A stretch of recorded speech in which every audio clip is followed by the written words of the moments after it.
Now, Albanese keeps saying each and every day is our cost of living is our main concern.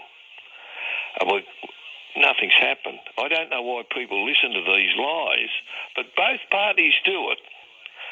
Now, the petrol situation, that's because we signed an agreement, the world parity pricing of petrol. Malcolm Fraser did it in 1975. People thought we're going into the OPEC, that's the oil-producing companies. Yeah. Well, we didn't. That was the facade. And the facade was that we've got to get the world parity price because the big petrol companies won't do any more exploration. They didn't have to do any. They all knew where the oil and deposits and everything were. There's one well up in the Cooper Basin. You can look it up. They say there's 300 years of oil there.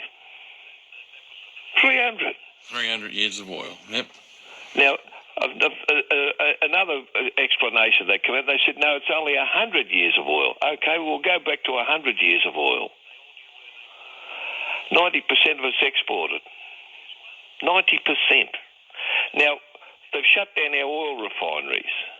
We had Kurnell and Shell in Sydney, two of the biggest in Australia. They're not there anymore. Yeah, so we're totally dependent. When they did it, I couldn't stop shaking my head. I'm saying, like, why would you? I mean, it's like, do you shoot yourself in the foot or in the head? Look, when they came, during the war, this will tell you how stupid people are. During the war, up at Glen Davis near Lithgow, they produced shale oil up there and fuel with obsolete retorts that they brought from Mittagong that was brought out here in the early colonisation to make kerosene for the kerosene lamps of Sydney. And they transferred those retorts from there up to Lithgow. It was a COR. That was a Commonwealth Oil Refinery. And they supplied all military requirements and partial domestic requirements during the war. What means is we've got to shut this down. It can't make money. Well, how are you going to make money in the 19th century with 18th century equipment? That's one of the largest seams in the world. Look this up on the internet. $22 trillion worth of shale seam discovered in South Australia. We've got oil fields all over the place. And we're paying this for fuel because of treaties. And you've heard me say it a million times, Rick, taxes, tariffs, treaties and the family law court are the basis of all our problems. And I've got reams of them here. I would say bilateral and multilateral agreements that we've got. Some expire and then they sign a few more. There'd be over 5,000. They need to rip them all up and burn them. Well, this is the United Nations. Now you're talking about juvenile crime on the streets.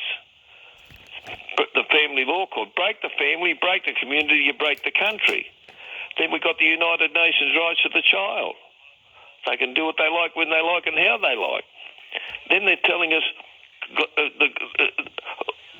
they separate us a bit more with with our manufacturing. And we signed in 1975 again the UNIDO agreement. That's the Lima Declaration. So when you start to see what have they all been doing, and it's all for a one world government. George Bush's speech to Congress, 1990, when the Middle East crisis was on. I can't remember it all off by heart, Rick, but these are a couple of lines out of it. I can't disturb the household and go into another room and get some of the stuff out.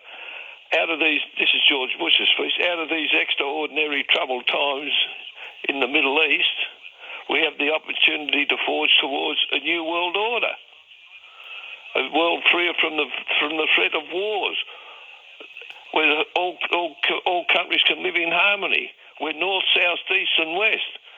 So What have we got now? We got people. The thing's still going on in Israel and Palestine. Yeah, you got that. You got the war going on over in the Ukraine. In Ukraine. Then we got Albanese tell us he's created all these jobs. He hasn't created anything because the country hasn't got, the government hasn't got a business.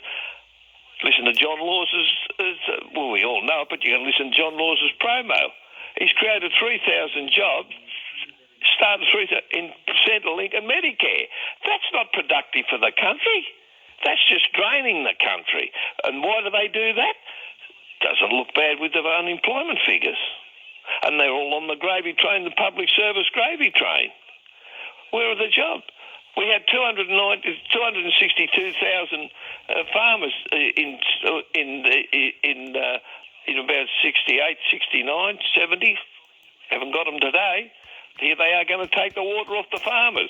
The water in our constitution is for everyone. Who controls it? Overseas entities. Last year, they made 30% on their investment. So if you had $1 million worth of, which is a bit more than that, $1 million worth of water rights, you got 30% on your money.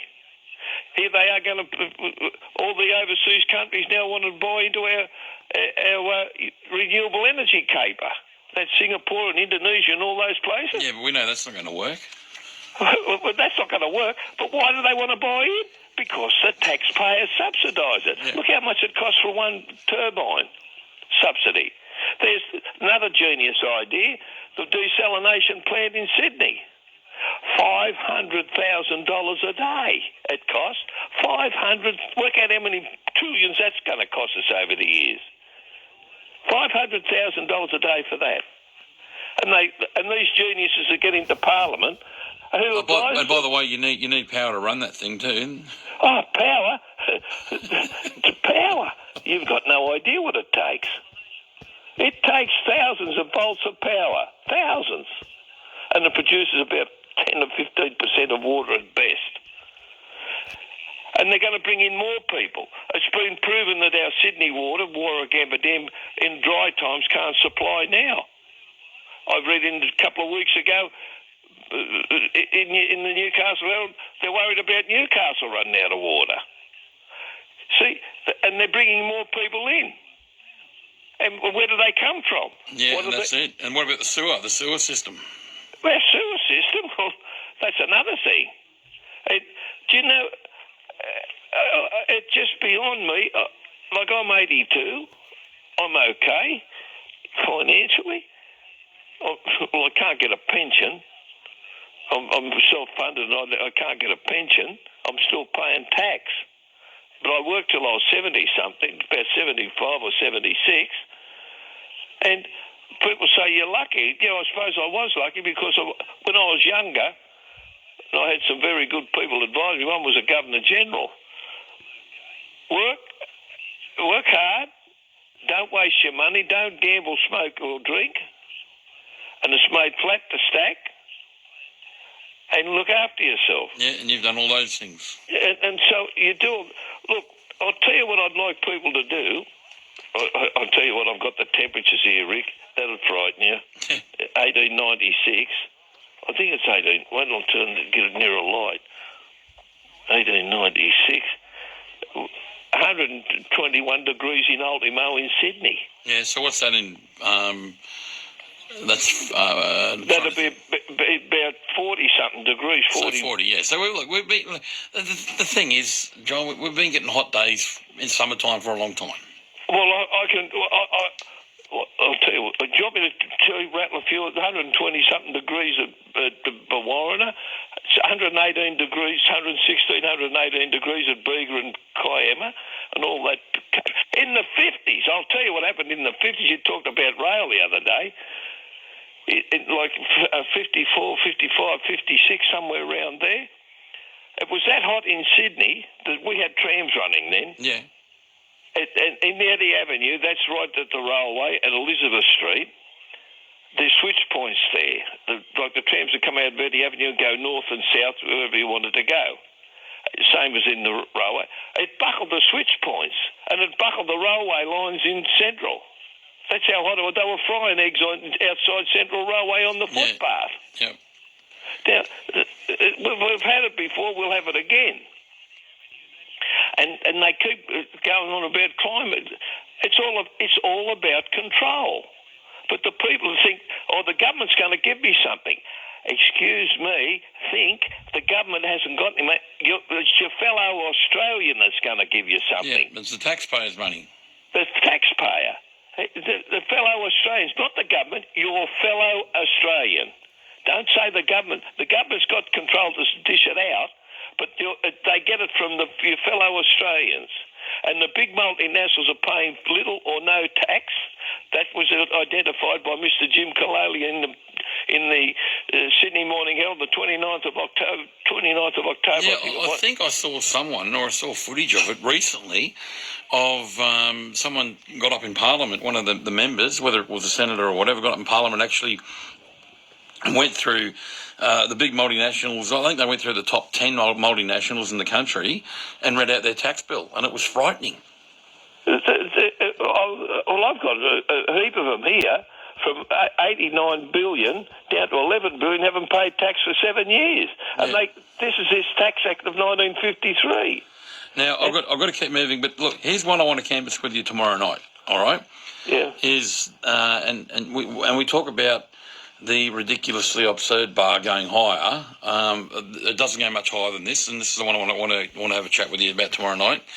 Is about now there was talk about the new RBA governor, who was going on about that if you want to use cash, because they want to make us a cashless society, that at some point in time, if you want to use cash, you're going to have to pay to use cash. That's right. Yeah, and control you again. Yeah, and that's. And then when you, I've got figures, documentary on that. The McIlvaney intelligence advisor from America towards a cashless society. So let's have a yarn about that tomorrow night. All right, because I mean here we are now. All right, so they want all this tap and go business. Now, if you tap, you got to. So firstly, if you want to tap, so you got to pay a charge there. Yep. All right, so you got to pay a charge there to tap. If you want to get your hands on cash, you're going to use one of those ATMs. Most of the time, unless you want to go to a branch, you got to actually pay to get your hands on cash. And now they're saying to us that if you want to use cash at some point in time, you're going to have to pay for that. I mean, this is our bloody money, and we have to pay to bloody spend it. I mean, Rick, in our constitution, that's our legal currency, cash. Now, see, they're not adhering to our constitution. Julie's on the phone all the time telling us. All right, let's have a look at that issue tomorrow night, okay? As far as petrol goes, I don't know. People, I get these people get on this radio, they rubbish me and they rubbish Glenn and they rubbish Julie and everything else. All we do is tell them what's happened, how it's got there, how it is and everything else. And because they're rusted on left-wing Labor people, I presume that's how you'd term them, and they're on a pension and they're getting money and they think, well, that's okay. Look, D-Day's around the corner. I'm buggered if I know how people can't think. Our manufacturing, what we have, there's nothing that we couldn't do here. That's exactly right. I've seen it. Yep, exactly right. All right, let's have a yarn about that tomorrow night, okay? Okay, mate. Okay, see you later. Bye. Yeah, I couldn't believe that when I heard the governor say that. The new governor for the RBA saying that at some point in time, if you want to use cash, you're going to have to pay to use it. Cash, the folding stuff. So so literally, I mean, this is our money. So you get paid, you go to work, you pay taxes, and to get your hands on cash, well, say if you want to tap, well, there's a fee there, and like I know anywhere I go, I try and pay cash to like on the way home, I'll have to get a breakfast pie. And I know I was tapping, and they're putting a 1% charge on it. I thought, okay, what if I pay cash? Oh, no, nothing. But now they're talking about some point in time there's going to be a charge to have cold hard cash if you want to use that, and you've got to pay to get your hands on it. I mean, this is our money. As I say, the bar for the ridiculously absurd just seems to go higher and higher. Talk Tonight with Gary Stewart.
That people could hear Radio Australia, the government actually dropped radio sets into different regions, didn't they? Yeah, that was a fascinating thing to do. I mean, wouldn't that be really good if you were the only radio station operating somewhere and the government today dropped in, radio sets for you? That would Good be ratings. really good. Yeah, it certainly would be. It'd be like Holden dropping in a whole lot. Yeah, it certainly would be. It'd be like Holden dropping in a whole lot of cars into a country centre and going, yeah, hey, have a listen to it, drive this. It'd be fabulous, But no, I mean, there was extreme stuff that was going on. But it was interesting, like when we were talking about shortwave, the need for people to hear Radio Australia. Stuff that was going on. But it was interesting, like when we were talking about shortwave, the need for people to hear Radio Australia and how desperate the government was. The reason back in 1949, Robert Menzies, when he got into power again, he was going to shut the whole shop down. He was going to close Radio Australia. And because we had such a good shortwave signal that incidentally didn't just go straight out from Australia over to Europe or whatever, it actually also went under the world. I remember sitting down with that guy, Nigel Holmes, and he explained it all to me, and I thought it was quite amazing. We actually reached Europe better and with a stronger signal from our shortwave coming Via out Antarctica. of Victoria. Yeah, via Antarctica. It went under the world and around to the other side, which is just a freak out. But that's what happened. And we had MI5, the ones who said to the Menzies government, you can't shut down Radio Australia. It's the only way to get into Eastern Europe, get a voice into Eastern Europe. So that was effectively MI5 dropped radios into Eastern Europe for us, Yeah.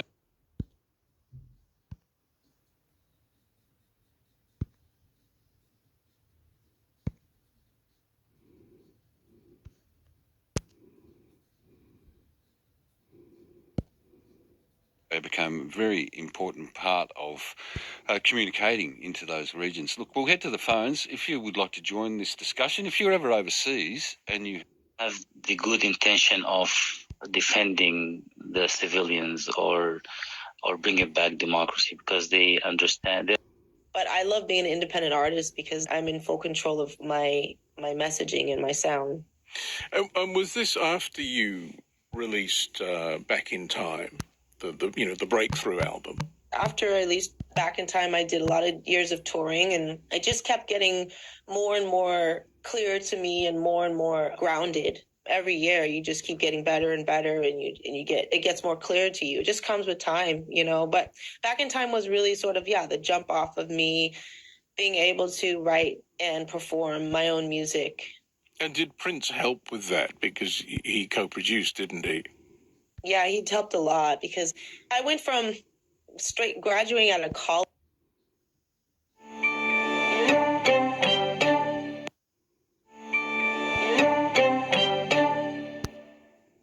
The reign of Britain's longest-serving monarch is over. Buckingham to marry an American divorcee. His abdication meant King Edward's brother.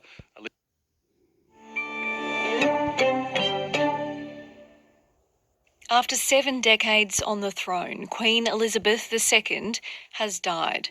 The reign of Britain's longest-serving monarch is over. The Queen was a much-loved and respected figure.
ABC News.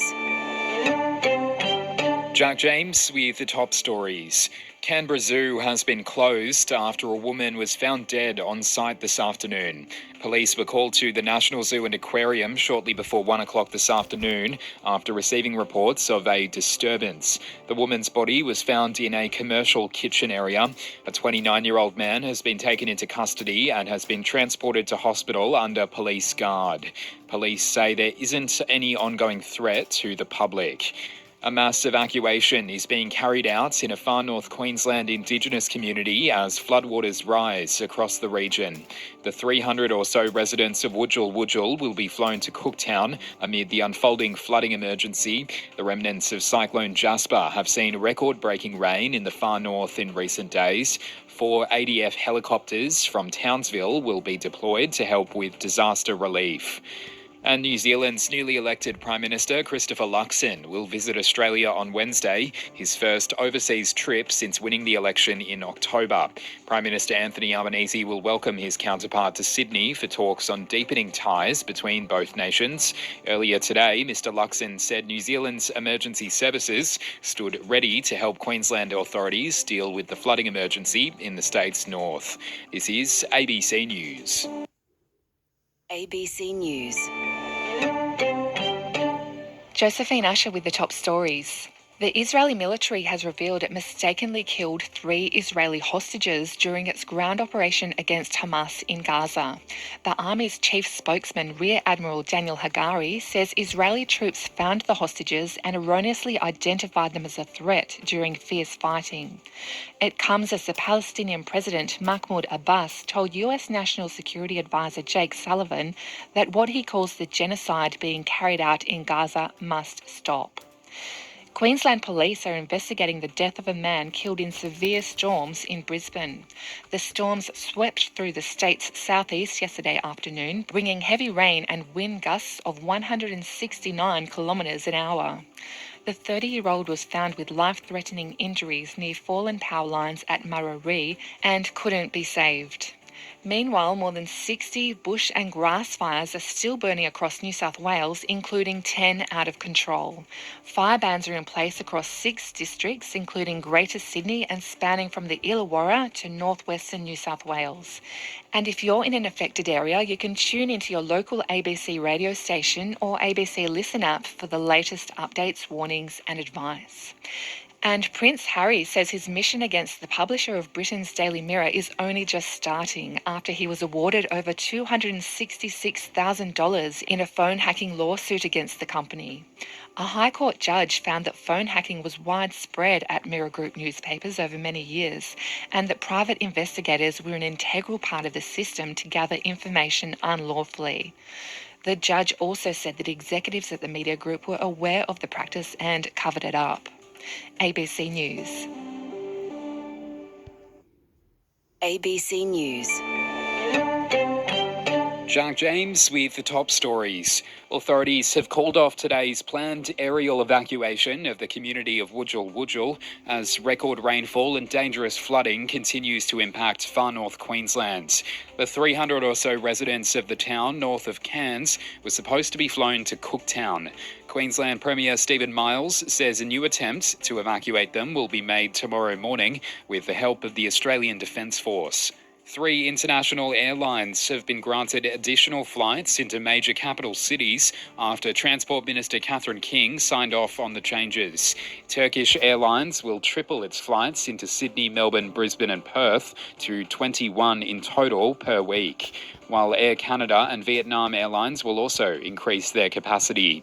Earlier this year, Minister King denied Qatar Airways' request to increase their flights, saying it would have given the airline an unprecedented amount of access to Australia's aviation market.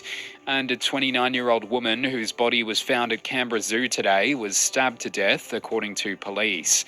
Her co-worker in the commercial kitchen area, a 29-year-old Oaks Estate man, is under police guard in hospital. Police say he suffered self-inflicted wounds. ABC News. ABC News. Sarah Amir with the top stories.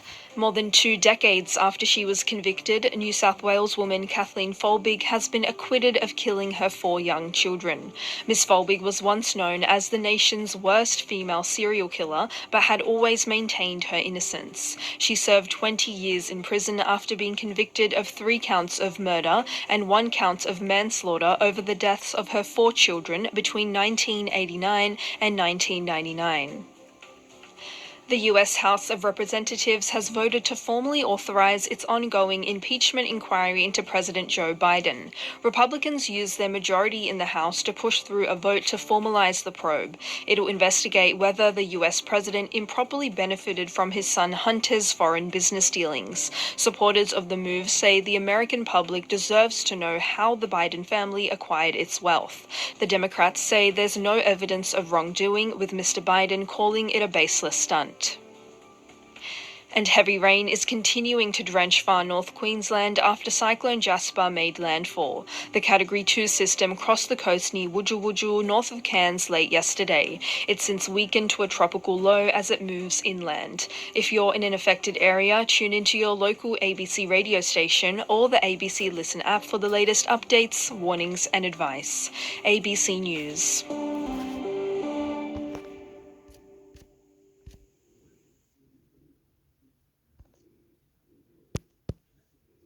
ABC News. Simon Lauder with the top stories. A search is underway for an 85-year-old man reported missing amid the far north Queensland floods. He last made contact with friends about 10 o'clock Sunday night at Dagara, near the Indigenous community of Wujal Wujal. Torrential rain across the region has tapered off. The US Defence Secretary Lloyd Austin has arrived in Israel for talks expected to focus on the plight of civilians in Gaza. Earlier, Gaza's health ministry said an Israeli strike on the Jabalia refugee camp in northern Gaza had killed 90 Palestinians. The US President Joe Biden has warned that Israel risks losing international support because of indiscriminate airstrikes killing Palestinian civilians. And the Australian government has granted 3 airlines additional flights into major capital cities, several months after denying Qatar Airways extra access. Turkish Airlines will triple its flights into Sydney, Melbourne, Brisbane and Perth to 21 per week, while Air Canada and Vietnam Airlines will also increase capacity. The approvals were granted by the Transport Minister Catherine King, who earlier this year denied Qatar Airways' request for an extra 21 flights, saying it would have been an unprecedented level of access into Australia's aviation market.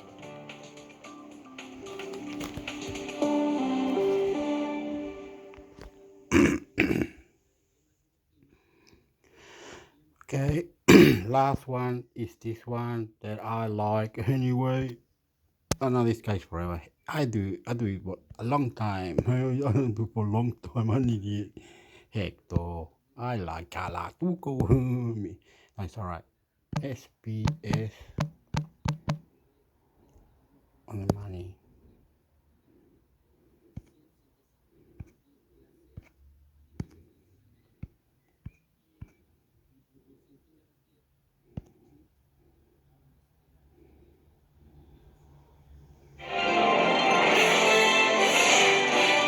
You're listening to SBS On The Money with Ricardo Gonçalves. It's your daily 10-minute business and finance news wrap for this Friday, the 8th of December 2023. On market day, we'll speak with Kyle Rodder from Capital.com about the day on the markets, including that massive potential $80 billion merger between Santos and Woodside. But first, to the new agreement between the RBA and government, which sets out how the bank will operate, including its double mandate and independence. For that, I spoke with Paul Bloxham, Chief Economist at HSBC. So this statement, it operationalises how the RBA interprets what it's supposed to be doing. So the RBA has an inflation target, but it also has a mandate to try to keep as close to full employment as possible. And this is the agreement that the government and the RBA agree to as to exactly what that looks like. So the real specifics around that. How often is it reviewed? Typically, in the past, it's often been reviewed around a change of government. But this time around, of course, we had a change of government. Then we had this big review of the RBA. So it's been a bit delayed. And that's why we haven't got it till now.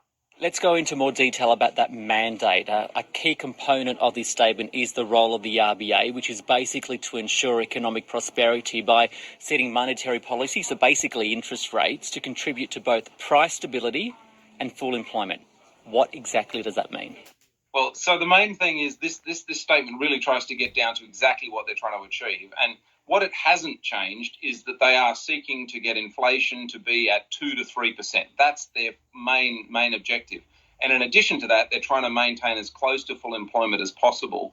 But what it does do is it slightly differently specifies how they're to balance those two objectives. So instead of stating that they need to get 2 to 3% inflation on average over time, this agreement says that actually they have to balance that with their employment objective as well. And it really is to the Reserve Bank to have the board. It's their discretion that they can use to determine how it is, what the time frame is, and how they balance that inflation target and the employment target. So this delivers maximum flexibility for the board to work out the best mix of how they should set policy to deliver that. But it also specifies they have to be very clear about communicating to the public about what it is they're doing and the strategy they're taking.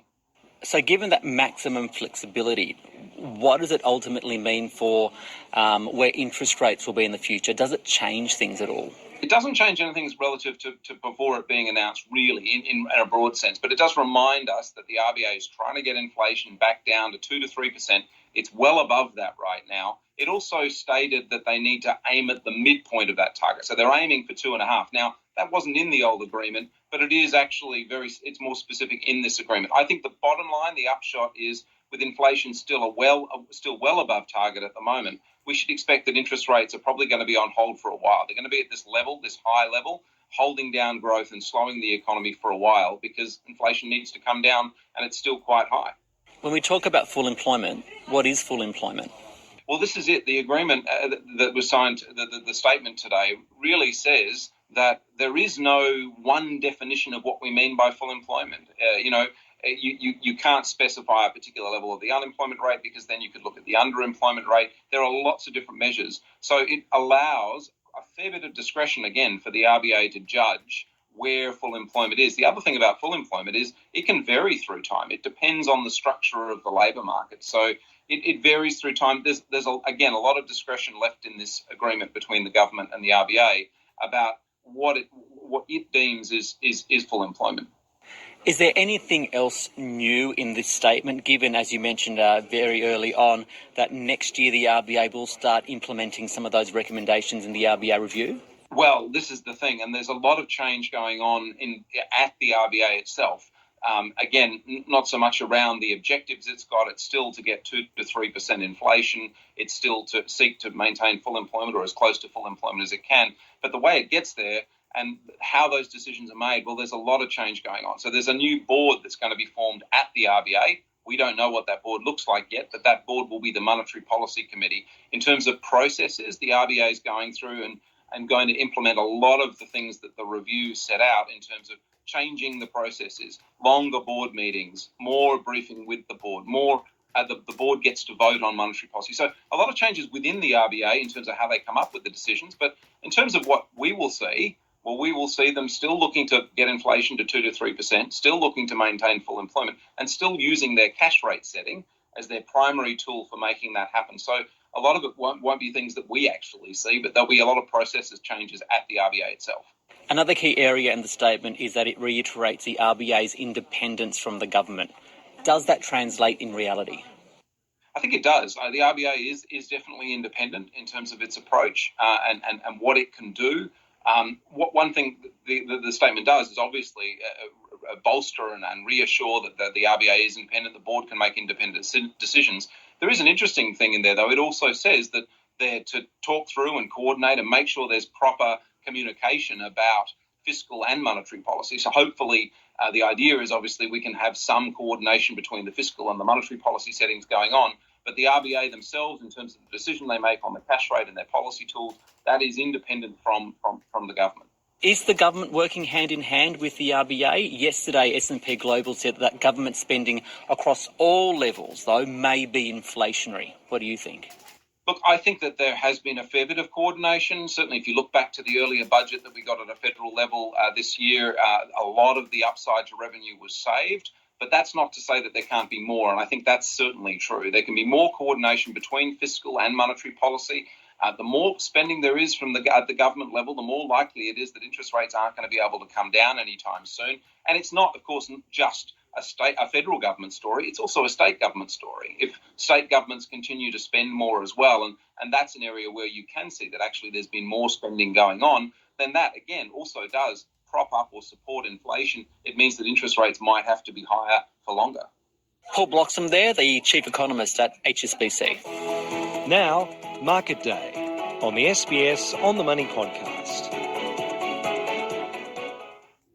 To the Australian share market, which was weaker for much of the morning, but then recovered to be up 0.3% on the S&P ASX 200, 7,194. The real story of the day, though, was that of a potential merger between Santos and Woodside, valued at around $80 billion, after the two companies confirmed that they were in early talks. For more on that, I spoke with Kyle Rodder from Capital.com. It would be incredibly significant because it marks massive consolidation for the industry over the last few years. I mean, if you look at, obviously, the offload of BHP's energy assets to Woodside recently, and then on top of this, again, as you said, speculation, but the potential for a merger, really effectively an acquisition by Woodside of Santos, it would take us to one major gas and energy player, I should say gas and oil player on the Australian market. Now, obviously, there's fairly rational reasons why this is happening, and especially for management at Santos and Woodside to an extent too. They have some incredibly valuable assets in the short terms, but one that more than likely will be obsolete in a generation or two as this sort of transition to greener renewables takes place. So this is a fairly rational decision, or I suppose potentially rational decision from both companies in terms of trying to find the maximum value out of these assets. If it goes through, though, it'll be, again, very, very interesting, because all of a sudden in the space of a few years we go from 4 energy players in the local market to just one, and that may raise some questions about, competition and things of that nature. If it does go ahead, right, and we're looking ahead, though, what do you think are the implications for both investors, and are there any for consumers? Well, I mean, for investors, it could be reasonably positive, because all of a sudden you have one major energy player on the Australian market, but at least in the short term, based on the assumption that, fossil fuels are still going to be in high demand because of issues around energy security and things of that nature, going forward into the short to medium term, I mean, this entity could effectively print money for shareholders for a little while these assets are still obviously able to yield very, very significant earnings. However, there will be sort of some questions raised about obviously competition and how that could affect energy markets.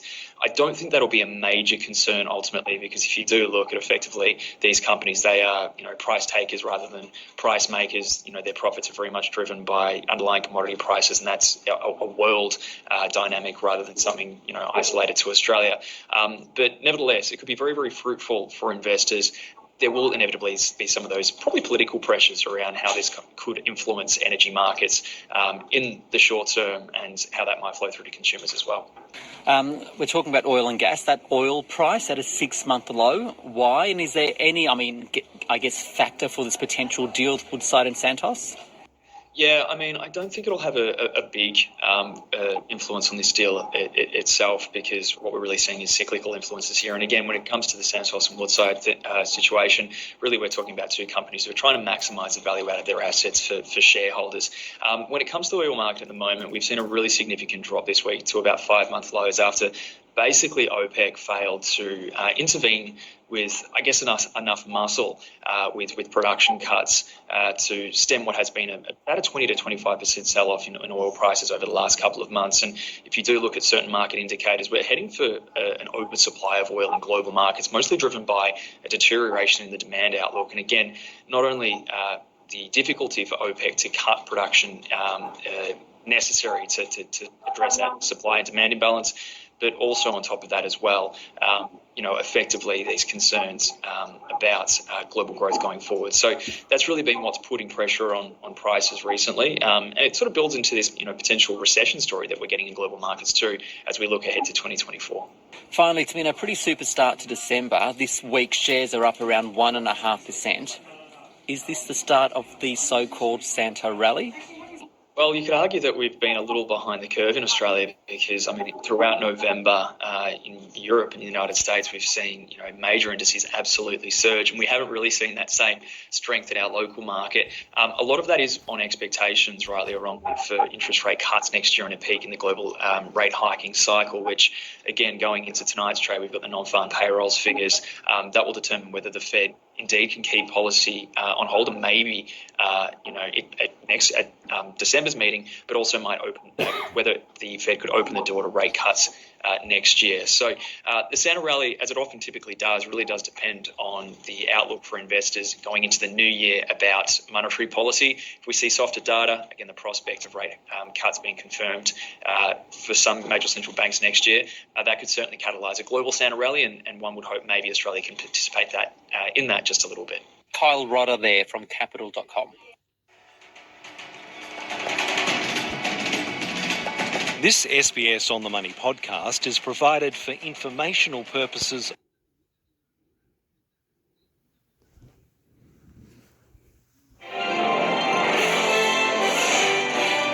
You're listening to SBS On The Money with Ricardo Gonçalves. It's your daily 10-minute business and finance news wrap for this Thursday, the 14th of December 2023.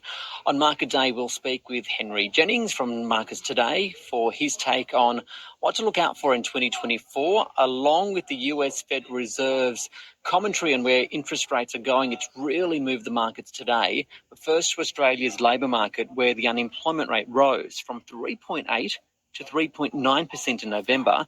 That's despite 61,500 jobs being created and a record number of people in work. For more, I spoke with Pat Bustamante, economist at Westpac. Pat, what does today's labour force numbers say about the jobs market and the role it's playing in the economy? So it was an interesting result. We saw employment growth actually be a bit stronger than what we were anticipating. But at the same time, the unemployment rate ticked up a bit higher than what we were expecting. The big story from today's labour force survey was what's happening on the supply side of the labour market. So we actually saw the participation rate, which measures what share of the population is engaging with the labour market, so either employed or looking for employment. That increased to a record high of 67.2%. So that's a lot of those people that joined the labour market found employment. About 62,000 actually were employed, but the remainder joined the unemployment queue, and that's why we saw the unemployment rate tick up over the month of November.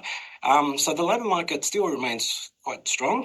It's kind of evolving in the way that we expected. So we expect labour supply to continue to increase and outpace labour demand, leading to a bit of loosening in conditions. So it's definitely still remaining strong, and it's been playing quite a significant role when it comes to households, because it's quite clear that households are under quite a bit of pressure at the moment. They're being squeezed by high interest rates, elevated inflation, and bracket creep when it comes to tax receipts. So we saw that last week in the national account, and the fact that the labour market has been quite strong has provided households a bit of a safety blanket. It means that you've got a job. It means that if you're under financial stress, you can find a second job. So it's led to a bit more resilience in the labour market, and that's what we've seen in the economy. It's been quite resilient up until now. So it's quite strong, but evolving in the way that we're expecting.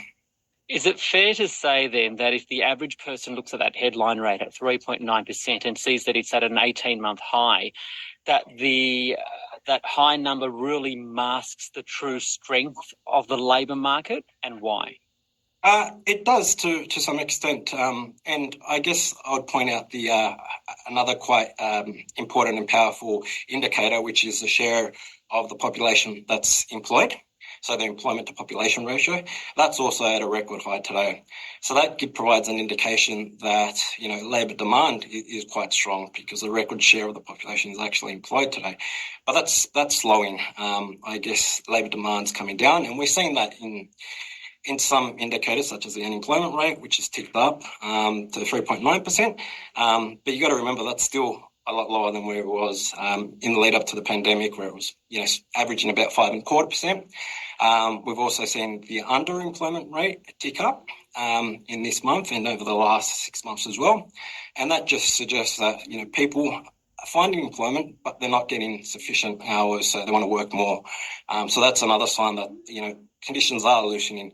And finally, hours worked. So basically, even though employment in terms of heads has grown over the last 6 months, hours worked has actually gone sideways. And that's because employers are not requiring the same amount of hours because the demand in the economy is slowing on the back of high interest rates and the slowdown in consumer demand. So it's so it is still strong, but it is slowing. There's been a lot of debate recently about the level of migration in Australia. What kind of a role is that having on these employment numbers? And if there is a slowing in migration, as there is some talk that may happen in the future, what's that likely to mean to the employment market? Yeah, so migration has been quite strong, and we also received population numbers today for the year of 2022-23, and that showed that net overseas migration was about 520,000 over the year, and that was a lot stronger than what the government had anticipated in the May budget, which was around 400,000. So migration has been quite strong, and that's added to labour supply in the economy. So essentially we've had kind of three waves of increases in labour supply in the economy. So when the borders were closed, we didn't have migration. Labour demand was still strong because the economy was doing well. So we saw like a lot of young Australians, females and older Australians join the labour market, and we saw their participation rates increase. When the borders opened, we saw overseas migration really, spike, and the labour market remained strong to absorb a large share of that net overseas migration we saw over the last kind of 18 months or so. And now we're seeing this third wave where basically people under financial stress potentially are joining the labour market or, picking up a second job. So in terms of the role that the migration's played, so up until today, it's been, quite strong numbers. It's helped us to fill, labour shortages more efficiently than in other countries. But if that continues to be strong and, the government's forecasting migration numbers to kind of slow down from now, I guess the role it plays is continue to increase supply. At the same time, demand's kind of slowing. So it kind of helps the labour market conditions ease, through time as more people join the labour market. So it kind of provides a role in increasing supply and basically helping us to meet those skill shortages, and to the extent that labour supply is not required for the labour market to ease a bit, which is what the RBA wants to see. Speaking of the RBA then, these latest numbers, any implications for the RBA when it meets in February? I mean, does it show that the jobs market is still strong? It may feed through to inflation still. It may warrant a rate rise, or is it done, for example, still? We think this is consistent with our core that the Reserve Bank's done with its hiking cycle. So in its latest statement of monetary policy, the bank's got the unemployment rate drifting higher to about 4% by December. So, by December, I think it was. So it's kind of consistent with what the Reserve Bank was forecasting to happen. So in our view, it doesn't provide any kind of ammunition for the Reserve Bank to be concerned or to think that it needs to hike. If anything, it provides them with confidence that monetary policy is working, labour market conditions are softening, and it reduces the risk that we get unsustainable wages growth, which feeds through into services inflation, which remains sticky, which is the real risk that they're trying to guard against. These numbers suggest that the risk that occurs is quite low, particularly when you look at things like underemployment, hours worked gone sideways over the last 6 months.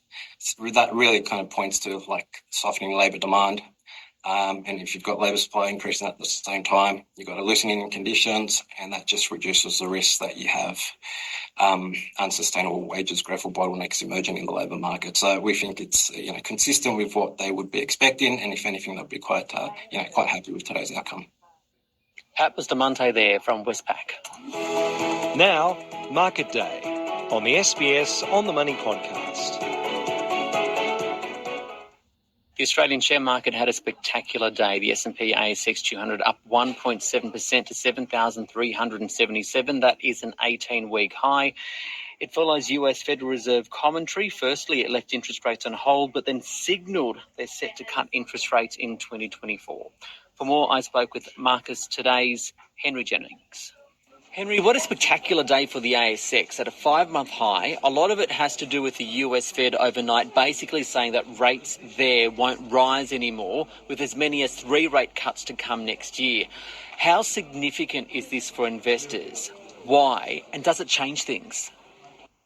It does change things. It's a very significant event for investors. The Federal Reserve last night was very dovish, and those dot plots, which we haven't seen for a few months because the last time was in September, do indicate 3 rate cuts next year, rate cuts. So that does mean that we have seen peak rates in the US. Of course, anything can happen. It could be data dependent, but certainly we are seeing inflation coming off and slowing in the US, albeit slowly, and they are returning towards that band. So things are happening, and that, of course, has a big effect on bonds. 10-year bonds were at one stage close to yielding 5%. Now they're under 4%, and that happened in the space of a month or so. So it has been quite a momentous shift in terms of the risk-free rate, and the risk-free rate, which is the 10-year US bond, to some extent does drive equity markets and risk, and that's what's driving us higher. So before we go more into the markets, it's seen a big jump in the Australian dollar against the US as a result too, hasn't it? It has. I wouldn't say a big jump. I mean, it's good to see a jump. Let's face it, the Aussie dollar is still a little bit on the nose still. It is very much a reflection of China. It is seen as a proxy to the Chinese economy, so it has languished around 65, 66 cents for pretty much most of the year. The long-term average for the Aussie dollar since it was floated is around 75 cents. So it looks as if we could push higher again. And with lower US rates and our rates set to stay where they are, in theory, that does make the US dollar a little less attractive to hold and the Aussie dollar a little more attractive to hold, and that will push the Aussie dollar back towards, well, at least 70 cents in the short term, I would think. So which sectors did well on the share market as a result of the US rates decision? Well, the banks, for one, they are certainly pushing ahead yet again. The yields on the banks look very attractive compared to the yields now in the bond market for Australian investors. So that is certainly helping. Also, it does take some pressure off home borrowers as well in terms of their interest rates coming off. The RBA sets their serving suggestion, but it's still up to the banks what they charge for borrowers. So that's helping the banks. The REITs as well, the Real Estate Investment Trust, doing well. They borrow a lot of money to buy office buildings, etc. So that is helping them because the cost of capital is coming down. We're also seeing financials generally doing quite well. And what has been surprising, I guess, is the strength of the iron ore price, which is still hovering around 135 US a tonne, which when you convert it into Aussie is over $200, which is a pretty good number. And both BHP, Rio and Fortescue hitting all-time highs yesterday. BHP not hitting all-time highs as yet, but when you add in the Woodside deal they did with their oil and gas assets, I think it's pretty much at an all-time high. So a pretty good result for resources, banks, financials, REITs, in fact, generally the market across the board. I'm asking everyone on the podcast in the last few weeks of the year, where do they see the investment opportunities for 2024? I think we're going to see a continuation of what we're seeing in the latter half of this year. November was a very good month. December could be a very good month as well. I think financials, banks will continue to be firm. Lithium and oil is the interesting one because it has been so down in the dumps. And I think oil could be interesting going into 2024. The US did sell down their strategic petroleum reserves, you may remember, and there is a mandate, I guess, to fill those back up. The wild card, of course, is the US election with Trump, and that will unfold during 2024. But I think generally we've got a lot of catching up to do. Most global markets have had a pretty good year when you actually look at it. Japan up 23%, US markets booming.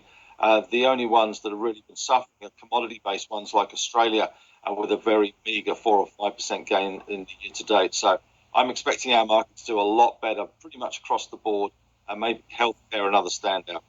Henry Jennings there from Marcus Today. This SBS On The Money podcast is provided for informational purposes only. Okay, I'm gonna cut it now. I'm out.